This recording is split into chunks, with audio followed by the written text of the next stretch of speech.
ఏ కుటుంబంలో అయినా తోడికోడళ్లకు పంచాయితీ రాకుండా ఉండాలి అంటే, మనస్పర్ధలు రాకుండా ఉండాలి అంటే,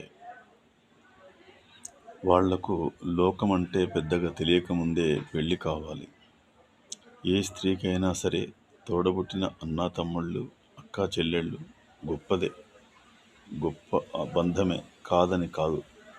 కానీ ఒక స్త్రీకి వివాహం జరిగి అత్తగారింటికి వెళ్ళిన తర్వాత భర్త, మరిది, బావ, తోడికోడళ్ళు చాలా ఎక్కువ.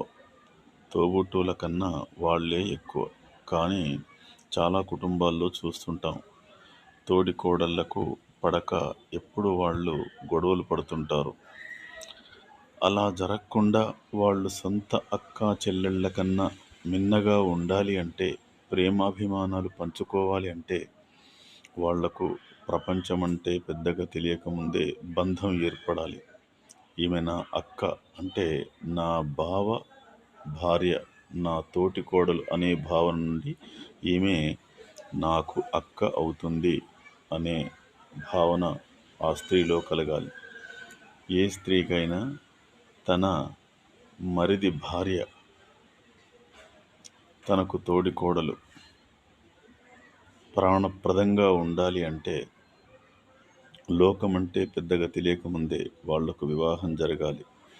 దానివల్ల వాళ్ళు బాల్యం నుండే అక్క, చెల్లి అనే వరుసలు పిలుచుకుంటూ కలిసిమెలిసి జీవిస్తే వాళ్లలో మధురానుభూతులు నిండిపోతుంటాయి.